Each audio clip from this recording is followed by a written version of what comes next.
Et on va évoquer le dernier fait d'accueil qui nous amène donc tout droit du côté de la Côte d'Ivoire avec cette visite de la délégation de l'Union européenne, non, de l'Union africaine qui a donc été reçue par le président Laurent Gbagbo.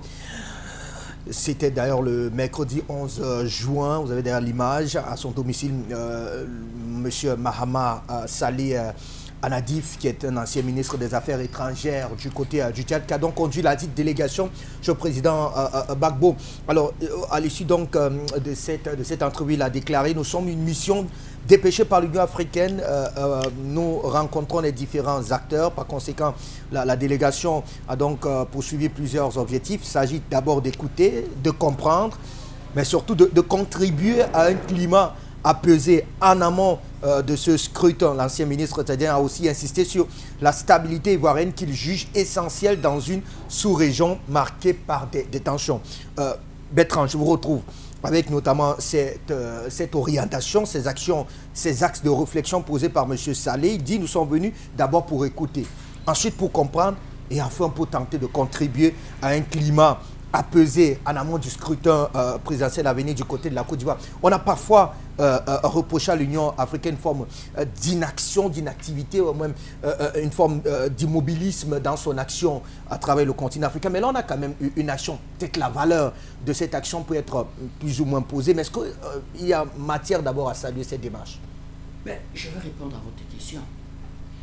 Déjà une seconde pour dire à mon frère Jonathan qu'en dépit de la brillante démonstration, eh bien, les Africains, les pays africains se pressent pour aller aux réunions du G20. Ils y vont, ils reçoivent Gafi avec tapis rouge, ils embauchent des cabinets de lobbying pour être représentés par Gafi. C'est ça notre continent. C'est la raison pour laquelle nous voulons que les panafricanistes prennent le contrôle, s'engagent en politique et arrivent à la tête des États. Vous allez voir le lien avec votre question sur la Côte d'Ivoire. Deuxième des choses, à ceux qui nous regardent, si vous ne partagez pas massivement, comment les autres ils savent que dorénavant le débat c'est sur Pan-African Media? Il faut partager. Moi, souvent, je vais lire quelques commentaires parce qu'il y a beaucoup de questions. Il y a un qui me demande: pardon, répondez-moi, vous n'êtes plus sur Afrique Média? Ben, on n'est plus sur Afrique Média. Deux raisons rapides. Les choix souvent pas pertinents du top management et des attaques incessantes. Je préfère juste me résumer là. A eu raison, oui, éventuellement de la chaîne. Et nous sommes ici. Et nous avons décidé ici qu'il y a un conseil de surveillance, un comité directeur de la rédaction pour la ligne éditoriale. Parce que nous sommes ici pour un combat. Nous ne sommes pas ici pour la recherche de contrat. Cher tailleur burkinabé, habillez-moi comme vous voulez. Le jour que je ne serai pas content avec les dirigeants du Burkina Faso, je poserai le problème de façon claire. Ce n'est pas une bataille où on gagne de l'argent. Ce n'est pas une bataille où véritablement on vient s'amuser.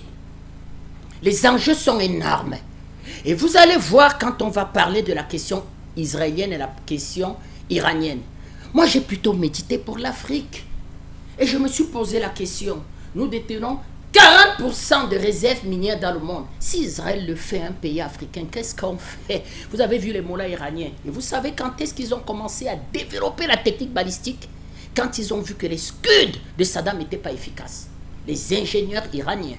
Je vais venir sur la question quand on parlera véritablement de la question malienne. De faire un comparatif entre le Nigeria et l'Iran.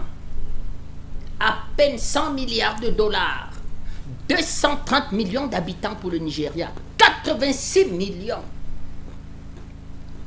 pour l'Iran, 10% d'ingénieurs, l'ingénierie et le cap fixé. Pas un démocrate, l'Ayatollah Khamenei, vous qui allez vous faire élever à la mamelle de France 24, vous qui êtes là sur la chaîne, vous commentez, vous faites des commentaires, mais quand le président Banda parlera, vous direz: il est qui? Il s'exprime sur Pan-African Media. Il s'exprime. Mais vous irez suivre. C'est-à-dire que les correspondants je ne veux pas prononcer le nom, des correspondants d'un certain nombre de chaînes, et vous allez les prendre pour référents.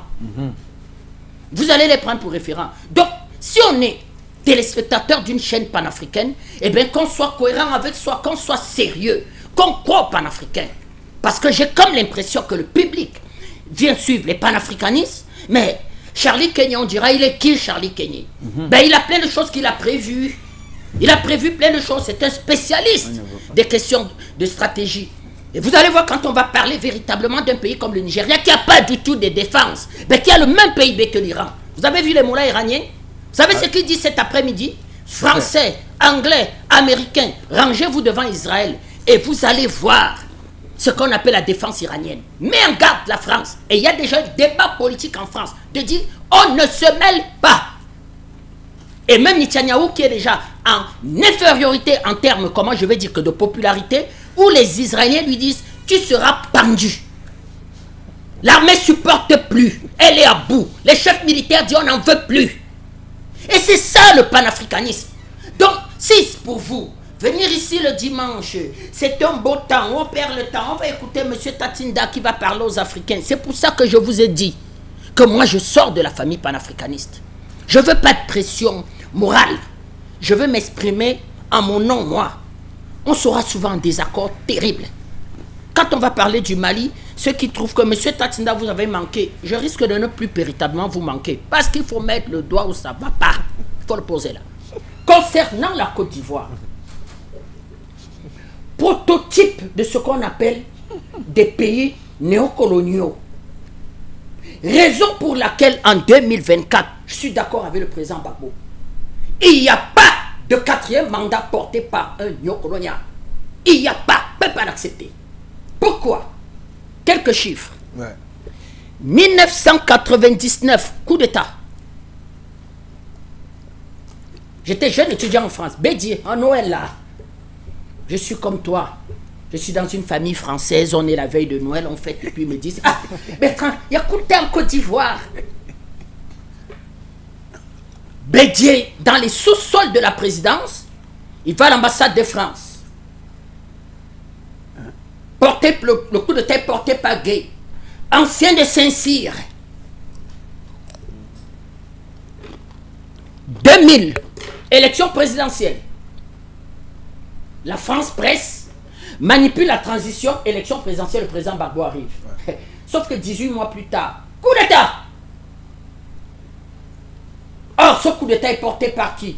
Eh bien, c'est porté par la sous-région, les militaires de la sous-région. Est-ce qu'on peut jurer, 3 doigts en l'air, que des militaires maliens, burkinabés, nigériens, guinéens n'ont pas porté la rébellion en Côte d'Ivoire contre le président Gbagbo? Jamais. C'est pour ça que je dis que Pan-African Media, oui, il y a eu des erreurs de management, les mauvais choix chez Afrique Media. Il n'y avait pas les gardiens du temple de ce qu'on appelle la ligne éditoriale de combat. Ici, il y a, je peux vous rassurer, qu'ils n'auront pas raison de nous ici sur Pan-African. Mon cher ami Ben, Yamin, Ouka, qui est dans les commentaires, tu es rassuré? C'est ça qu'il faut dire et poser le débat et dire, est-ce que ça ne peut plus et ça ne doit plus jamais arriver que des pays africains, effectivement, portent le déshydratat de ce qu'on peut appeler un pays non colonial et installent un rebelle à la tête du pouvoir. J'ai fait la matinale ici. Le journaliste de Pan-African m'a dit, Monsieur Tatinda, appelez le chef de l'État ivoirien un rebelle. J'ai dit, quand quelqu'un est porté par une rébellion, il arrive au pouvoir. Donne-moi le vocabulaire. Et je m'aligne sur ton vocabulaire. Ah, Monsieur Tatinda, pour la bonne science. J'ai dit, moi, Monsieur Tatinda, compte-moi pas pour la bonne science. Ta morale n'est pas la mienne. Ta morale n'est pas la mienne. Si tu es bien élevé, tu mets un costume, tu parles bien, tu es un bon journaliste, va travailler à TF1. Ici, c'est un combat.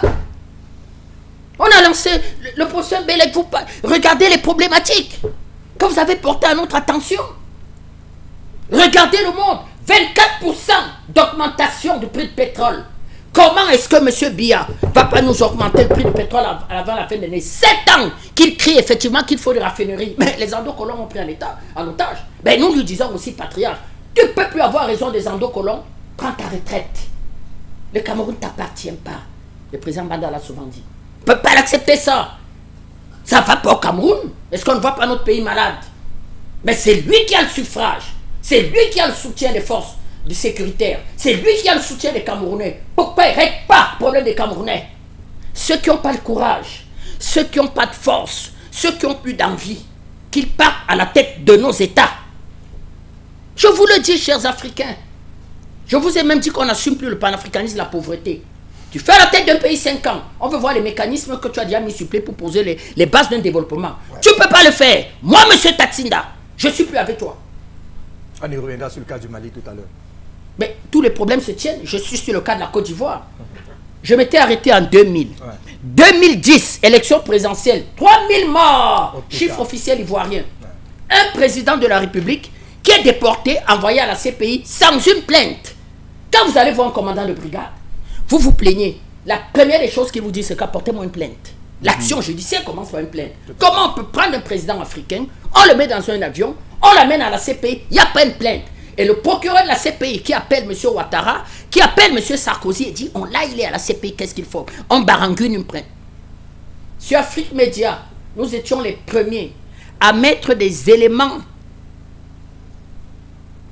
de conflit d'intérêts. Le mari de Mme Bensouda, M. Ocampos, moi j'ai même perdu ces archives-là. J'avais donné le compte bancaire de M. Ocampos dans une banque écran de New York.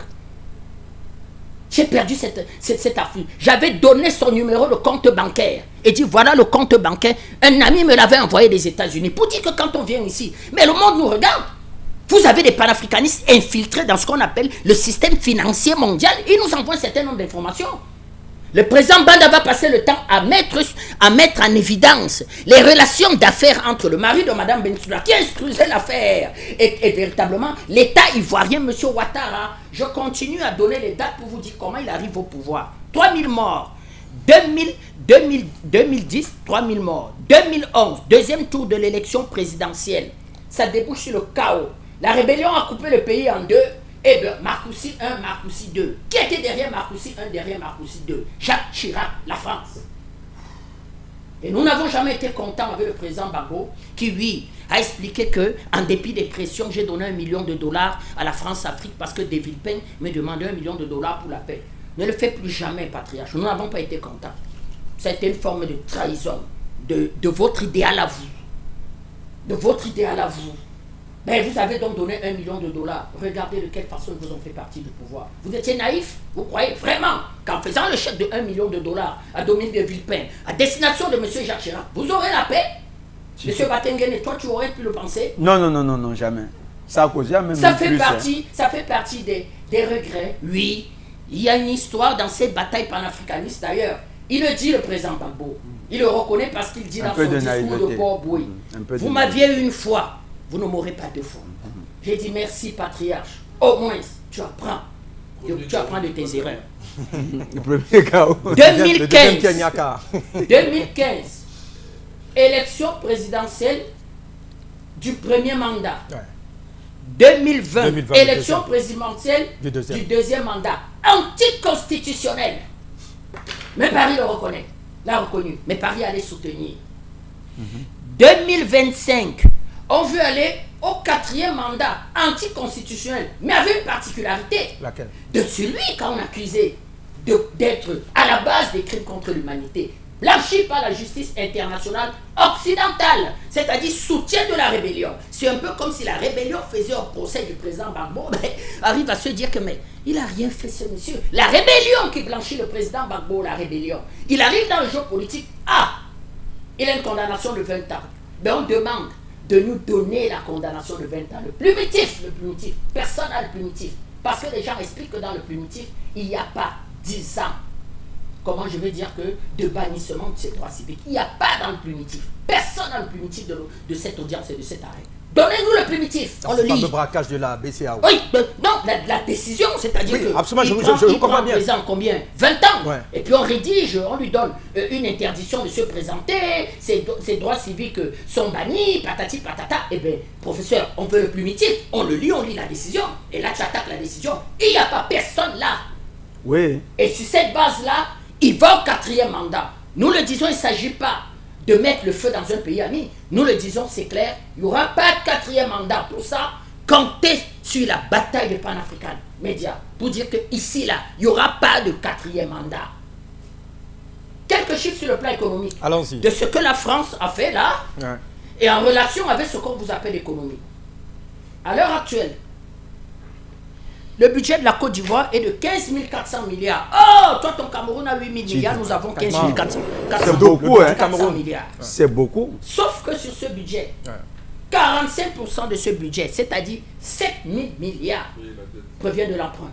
Hein? C'est-à-dire que tu te lèves en français facile. Tu te lèves un matin, tu prends 10 000 francs, tu donnes à ton épouse, tu dis, écoute chérie, faut nous faire manger aujourd'hui. Elle a 10 000 francs. Bon, sur un marché africain, elle arrive quand même à acheter un morceau de poulet, un peu de plantain, du riz et tout, du dessert et tout, vous allez bien manger. Mais sauf que, sur les 10 000 que tu as donné, 4 500 tu l'as emprunté, et le travail que tu fais à la fin du mois, tu as maximum 3 000 francs de salaire. C'est-à-dire que tu n'as même pas de revenu qui permet, en quelque sorte, de payer la dette que tu allais en fait contacter auprès de ton boutiquier pour véritablement donner à ton épouse 10 000 francs. C'est parce que la forme Voilà de beaucoup de nos États africains. Un chiffre. Maintenant, il y a un petit idée, c'est le patron de Bloomberg là-bas qui dit que c'est un Ivoirien, c'est qui Djedje là. Djedje, il dit que l'endettement de la Côte d'Ivoire a plus de 100% de son PIB. Un chiffre pour très cher frère Jonathan, très cultivé, très brillant. Vous avez parfaitement raison. Un chiffre. Le taux d'endettement, 34 000 milliards. Comment on peut amener un pays à ce niveau? 34 000 milliards au moment où je parle là. Ça fait 111% du PIB de la Côte d'Ivoire. L'année dernière, ils étaient à 32 000 milliards. Aujourd'hui, ils sont à 34 600 milliards. En un an, il a pu endetter le pays de 2 600 milliards. L'année prochaine, c'est prévu un niveau d'endettement de 37 000 milliards. C'est acceptable? Et bien, le pauvre... Quand il partira du pouvoir, il sera couché à Mougins. C'est une banlieue bourgeoise de Nice. J'étais avec des amis quand on se baladait sur la le Côte pont d'Azur. principal d'Abidjan est au nom du roi du Maroc. Professeur, à Mougins, tu dois connaître. Non, je connais C'est une banlieue niçoise, très riche, très cossue. Il n'y a que véritablement les Saoudiens, c'est-à-dire nos amis du Moyen-Orient qui ont des maisons. Son épouse a une résidence là-bas et il partira. Comment un pays qui vend certes 2 millions de tonnes de fèves de cacao, qui n'est pas la transformation. Transformation industrielle, zéro macabo. Vous en êtes à 34 600 milliards. L'année prochaine, ils projettent un budget à 17 000 milliards de francs CFA sur, comment je vais dire, un niveau d'endettement de 37 000 milliards. Sous fond de crise économique, sous fond véritablement d'affrontement communautariste, de pauvreté extrême. Oui, Abidjan c'est joli. Depuis 1970, Abidjan c'est déjà une belle ville. Vous avez fait l'Afrique de l'Ouest, elle est une belle ville depuis 1970. Il ne nous, comment je vais dire, nous épate pas avec la construction d'Abidjan. Voilà la problématique. Dans ce capharnaüm, dans cette néocolonie, dans ce magma, dans cette mafia de la haute finance et de tes gafis et de la France, on va à l'élection présidentielle à 3 tours. Il faut libérer la Côte d'Ivoire. Faut libérer la Côte d'Ivoire. Voilà la problématique qui est claire. De dire comment on arrête ça. Non, comment on arrête ça. Et là, je lance même un appel, oui, comment je veux dire, à des jeunes officiers du Nigeria. Vous savez, en 1965, c'est un caporal qui lance la vague de coups d'État au Nigeria. Caporal. Ça va muter en 2 coups d'État en 66. Coup d'État en janvier 66, où un colonel et un caporal refont un coup d'État, mais ils ne prennent pas le pouvoir. Ils assassinent le Premier ministre.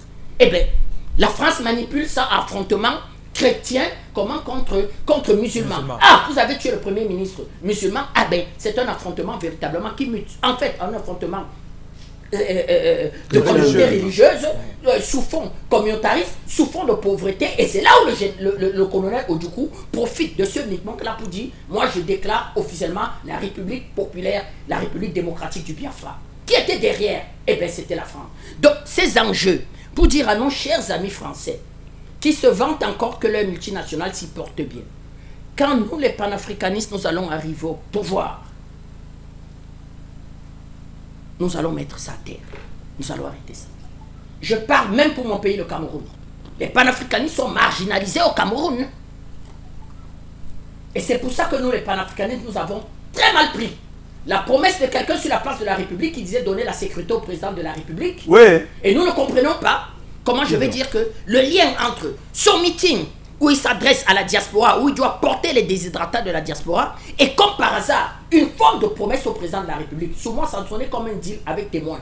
Monsieur Macron, communauté internationale, Vous me dites de le faire. Recommandation. Oui, on te soutient. Prends le pouvoir. Assure au minimum la sécurité du président Biya. Parce qu'ils savent que l'armée de Cameroun est patriotique. Ils n'accepteront pas des chasses aux sorciers. Les militaires ont refusé ça. Pas. Il paraît pour les panafricanistes. Mais ça m'a fait mal. Les militaires ont dit que la France ne peut pas prendre le pouvoir. Si M. Biya avait la sécurité pour lui, ben il manœuvre pour que Franck Biya prenne le pouvoir. Lui, il a plus confiance en Franck Biya. C'est comme si je te pose la question. Toi, tu as confiance à ce monsieur? Non. Qui un coup nous dit qu'il est pour le franc CFA, un coup il nous dit qu'il n'est pas pour le franc CFA, un coup il nous dit il avait les LGBT, en allant coup, aux élections, voilà. un coup je vais pas aux élections, un coup. Donc, 70 ans de vie politique comme le président Biya, il a dû bien sourire. Mais ceux qui peuvent assurer une véritable transition, une véritable gestion de notre pays sont les panafricanistes. Mais le président Biya, on ne voit pas dans le soutien des panafricanistes. On ne voit pas. Tout à fait. Apporter un soutien au niveau des panafricanistes, c'est un problème. Et nous lui disons aussi, patriarche, s'il t'arrive un certain type de problème, moi, M. Tatinda, je ne monterai pas sur panafricain, vous défendre. Parce que vous avez 70 ans de vie politique. Vous connaissez ce qu'on appelle la manœuvre politique pour même soutenir aux élections locales, aux élections qui viennent là, des partis panafricanistes. Vous savez que le débat se fonde dans ce qu'on appelle les chambres de représentativité. On doit y être dans les communes, dans les régions, c'est-à-dire même dans les classes, c'est-à-dire dans le système scolaire aujourd'hui, à la maternelle. Une maîtresse doit être panafricaniste. Partout doit se faire. Vous ne le savez pas? Et si vous arrivez, vous, si votre retraite est perturbée, vos enfants, forcément, il n'y a plus d'asile politique dans le monde. Ils seront obligés de vivre dans le pays de leur père. Et comment on fait? Maintenant, sur ce côté-là, je ne suis pas en accord avec Yaoundé. Et c'est la raison pour laquelle, on voit les soutiens du président commencer à vaciller. Monsieur Tiroma nous tient un discours ambigu, parce qu'effectivement, il voit des manœuvres de personnes, de mafieux qui veulent déjà commencer à faire des manœuvres de prise au pouvoir. Et il vous rappelle que personne ne peut prendre le pouvoir au Cameroun sans les 40% de la population du septentrion. Personne. Question de dire que cette histoire, c'est sur ça que la France sert. J'aurais pas reçu le général français, le patron de la gendarmerie française. Je parle pour moi, pour mon père. Laissez-moi me tromper. J'aurais pas le reçu.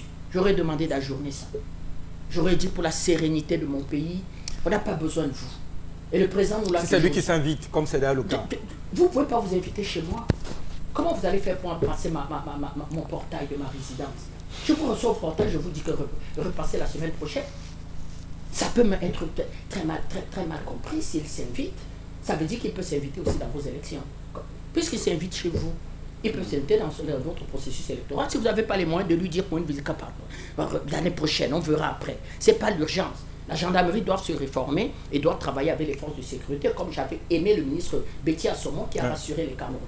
Il y aura la paix avant, pendant et après les élections. Il n'était pas obligé. M. Betty Assomon le dit. Il sait sur quoi il compte. C'est une instruction de son patron. Il est le patron administratif de l'armée. Donc moi, M. Tatinda, quand nous, les panafricanistes, nous serons là, l'année est une année. On change même la gendarmerie. Nous travaillons véritablement à, comme tu as dit, on enlève la gendarmerie. On change ça. Moi, je ne veux pas insulter un corps de prestige où j'ai des amis qui travaillent. Mon ami qu'on a enterré dernièrement avait le grade de colonel. Joe, nous avons fait la première ensemble. Mais en même temps aussi, je ne veux pas le dire ici, mais dire, prends notre corps à des problèmes. Et on a vu une histoire de vrai faux contre-amiral. On a vu quand même des noms des hauts gradés de gendarmerie mêlés dans des histoires. Le gars n'a même pas fait 2 jours de prison. Il n'a même pas fait 2 jours de prison. On l'a fait sortir. Donc elle a besoin véritablement d'une véritable réforme et d'un esprit de corps. Honneur et fidélité, la devise des forces de sécurité du Cameroun. Donc moi, le général français, je ne l'aurais jamais reçu. Jamais reçu. Je dis de nous foutre le camp, de voir après les élections, et voir, même voir comment diversifier dans notre école de gendarmerie. Nous pouvons apprendre du Tchad. C'est mieux, on ferme la gendarmerie, on transforme ça en nouveau corps. On va donner un nom. Nous pouvons apprendre de tout ça. On les appelle Sonja. Donc, dans ce que j'ai dit pour la Côte d'Ivoire, vous voyez à quoi ressemble ce qu'ils appellent économie de rente. Vous voyez en quelque sorte le contexte politique. Vous voyez le type d'homme politique qui est en Côte d'Ivoire. Il faut le dire, le type d'homme politique qui est en Côte d'Ivoire. J'ai même égratigné le patriarche Gbagbo. Je suis militant du FPI. Vous savez, moi j'appelle ça le FPI.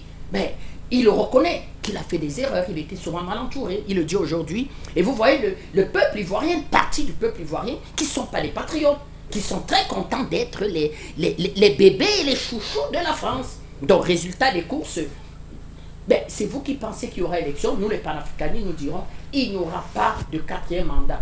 Anticonstitutionnel et continue à porter le pays à 37 000 milliards. Jamais ce pays, dans la configuration économique qu'elle a aujourd'hui, ne peut amorcer un remboursement de cette dette. Jamais. Merci.